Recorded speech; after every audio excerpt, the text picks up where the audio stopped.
Hello traders, আশা করছি সবাই ভালো আছেন।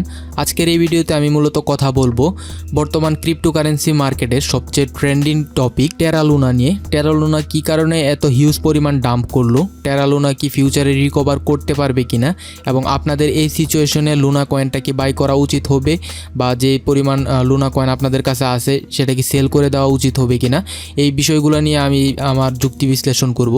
আশা করছি সম্পূর্ণ ভিডিওটি দেখবেন এবং ভিডিওটি ভালো লাগলে আমার চ্যানেলটি সাবস্ক্রাইব করবেন এবং আমাদের টেলিগ্রাম চ্যানেলে জয়েন হয়ে যাবেন। বর্তমান ক্রিপ্টোকারেন্সি মার্কেটের ডিসেন্ট্রালাইজ ফাইন্যান্সের রোল মডেল বলা হতো টেরা লুনাকে। টেরা হচ্ছে মূলত একটা ব্লকচেন যেখানে তাদের কয়েন ছিল লুনা কয়েন। টেরা ব্লকচেনের মধ্যে এই লুনা কয়েনটা রান করতো। টেরা লুনার যদি আমরা প্রাইসটা একটু দেখি, টেরা লুনার প্রাইস ছিল, যদি এই বছরের চার্টটা দেখেন তাহলে দেখতে পাচ্ছেন এখানে টপে ছিল $116, যেটা $120 মতো গেছিল, একদম হাই প্রাইস। আর বর্তমান প্রাইস আছে হচ্ছে 0.02 সেন্ট। তো এই হিউজ পরিমাণ যে 98.39% ডাম্পটা হলো, এই ডাম্প কেন হয়েছে এর পিছনের কারণ অনেকগুলা কারণ আছে। এটা একটা পরিকল্পিত ডাম্প, আমি আপনাদেরকে দেখাবো যুক্তি খণ্ডন করে একদম। তার আগে আপনাদেরকে এই টেরা বা লুনা কয়েনটা কিভাবে তাদের ইকোসিস্টেমটা রান করে, টেরার যে স্টেবল কয়েন ছিল ইউএসটি কিভাবে চলে বা লুনা কয়েনটার পিছনেই কিভাবে ব্যাকএন্ডে কাজ করে, সেই জিনিসটা একটু আপনাদেরকে বুঝিয়ে নিচ্ছি। আমি টেরা লুনার যে রোল মডেলটা ছিল বা যে ম্যাপটা ছিল সেটা আমি একটু দেখাচ্ছি আপনাদেরকে। এখানে দেখতে পাচ্ছেন এটা হচ্ছে লুনা কয়েন আর এখানে হচ্ছে ইউএসটি।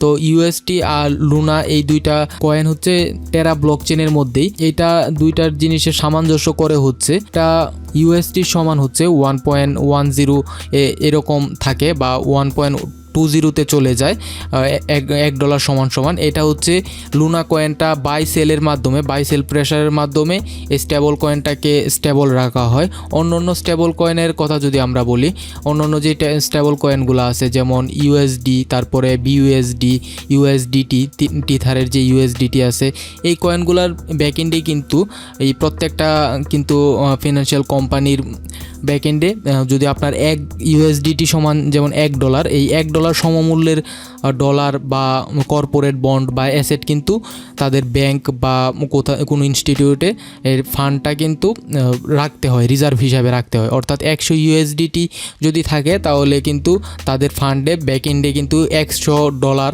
বা $100 সমমূল্যের কোনো অ্যাসেট ব্যাংকের মধ্যে রিজার্ভ রাখতে হয়। তো এইগুলা কিন্তু ডিসেন্ট্রালাইজ না লুনার মতো। তো লুনার যে ইউএসটি আছে ইউএসটির মতো কিন্তু ডিসেন্ট্রালাইজ না, যার কারণে এইগুলার পিছনে একটা অ্যাসেট আছে। কিন্তু লুনার যেই কয়েন ছিল স্টেবল কয়েন ইউএসটির কোনো কিন্তু ব্যাকএন্ডে কোনো রকম অ্যাসেট ছিল না। এটাই লুনা আর ইউএসটি দুটা বাই সেলের মাধ্যমে প্রেশার করে এই কয়েনটা হচ্ছে স্টেবল রাখা হতো। তো প্রবলেমটা হয়েছে মূলত, যদি আপনারা দেখেন, আমি হচ্ছে লুনার চার্টটা আপনাদের দেখাই। দেখতে পাচ্ছেন এখানে হিউজ পরিমাণে একটা ডাউন হয়েছে। এই ডাউনটা হওয়ার পিছনের কারণটা হচ্ছে দেখেন ইউএসটি যেটা আছে স্টেবল কয়েন, এইখানে ইউএসটিটা মূলত ডাউন হয়েছিল। ডাউন হওয়ার কারণ হচ্ছে আপনারা, আমি টুইটারের একটা মেসেজ আপনাদেরকে দেখাই। এখানে বলা হয়েছিল যে দুইটা কোম্পানি মূলত, একটা হচ্ছে ব্লক রক আর একটা হচ্ছে সিটিটেল, এই দুইটা কোম্পানি ফিনান্সিয়াল কোম্পানি মূলত 100K BTC ধার নিছিল এবং ধার নিয়ে মূলত মার্কেটে একটা সেল প্রেশার তৈরি করে এবং সেল প্রেশারের পরে কিন্তু প্রথমে একটা ডাম্প হয়, ওই ডাম্পটা ছিল 300 মিলিয়নের। দেন আরেকটা ডাম্প তৈরি করে তারা, যখন এটা একটু রিকভার করে ফেলছিল তখন কিন্তু 1.5 মিলিয়নের একটা ইউএসটি, এই যে দেখেন এইখানে প্রথমে ছোট্ট একটা ডাম্প হয়েছিল, এটা কিন্তু 300 মিলিয়নের। দেন 1.5 বিলিয়নের একটা ডাম্প তারা করে, যার ফলে লুনা আর ইউএসটি এই দুইটা কয়েন কিন্তু স্টেবল থাকতে পারে নাই। হিউজ পরিমাণ সেল প্রেশার আসছে লুনার। ওই 1.2 বিলিয়ন সমমূল্যের বিটকয়েন তারা সেল করে স্টেবল কয়েনটাকে স্টেবল করার চেষ্টা করে, যার ফলে লুনাতে হিউজ পরিমাণে একটা সেলিং প্রেশার আসে আর ফুল মার্কেটটা একদম রেড হয়ে যায়, একদম সব কিছু ডাউন হয়ে যায়। এটাই ছিল মূল কারণ। আর আপনারা এটা কিন্তু আগেও অনেকে এই ব্যাপার নিয়ে কথা বলছে। লুনার হোল্ডার যদি দেখেন, তো লুনার হোল্ডার কিন্তু এটা একটা পরিকল্পিত ডাম্প। এটা বোঝার পিছনে আরেকটা যুক্তি হচ্ছে, এখানে দেখেন টপ 10 হোল্ডারের মধ্যে কিন্তু 94% লুনা কয়েন হোল্ড ছিল, বর্তমানেও আছে।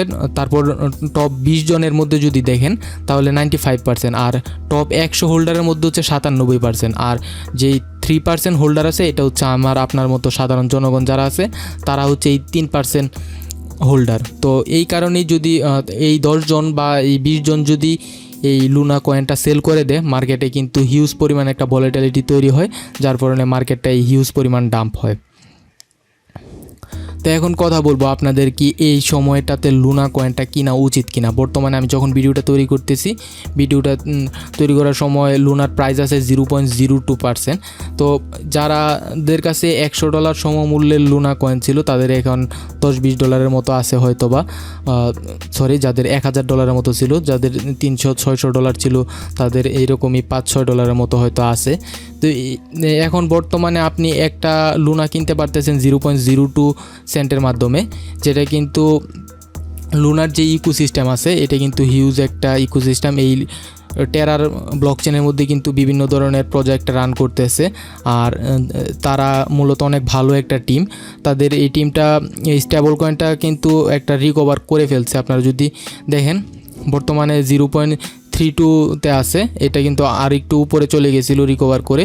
তো যদি কারো ইউএসটি থাকে তো আপনারা এটা হোল্ড করেন, কারণ ইউএসটির প্রাইসটা রিকভার করে ফেলতে পারবে তারা। কিন্তু যদি কারো লুনা থাকে, লুনা তো আপনার $1000 থেকে যেহেতু কমে একদম $5-10 মধ্যে আছে, তো এটা তো সেল করার কোনো মানে হয় না। আপনি মনে করেন যে টাকাটা হারিয়ে গেছে, এটা হোল্ড করেন।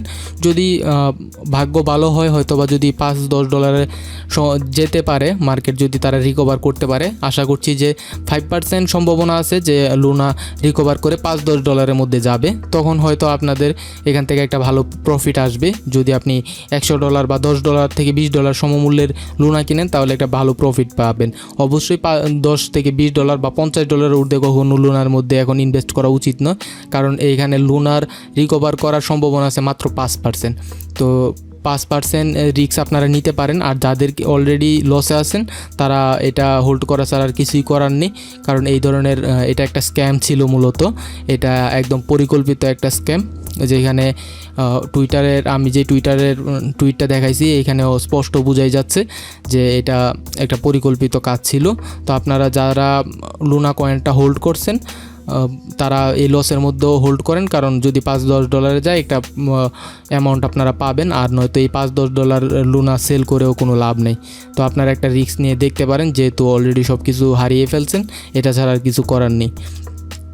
মার্কেট সম্পর্কে সবসময় আপডেট পেতে আমাদের টেলিগ্রাম গ্রুপটাতে জয়েন হয়ে যান। টেলিগ্রাম গ্রুপে আমি সবসময় আপনাদেরকে শর্ট টার্ম বা লং টার্মের যে সিগন্যালগুলো আছে এইগুলো দেবো, কীভাবে স্ক্যাল্পিং করবেন সেই ব্যাপারে কথা বলবো। এছাড়াও মার্কেটের প্রতিনিয়ত আপডেট এবং বিভিন্ন প্রজেক্টের আপডেট আমি ইউটিউব এবং টেলিগ্রাম দুই জায়গায় দিব। আপনারা অবশ্যই আমার চ্যানেলটা সাবস্ক্রাইব করে আমাকে উৎসাহ দেবেন পরবর্তী ভিডিও তৈরি করার জন্য, আর অবশ্যই আমার টেলিগ্রাম গ্রুপে জয়েন হয়ে যাবেন। ভিডিওটি দেখার জন্য অসংখ্য ধন্যবাদ। আশা করছি পরবর্তী ভিডিওতে আমার সাথেই থাকবেন।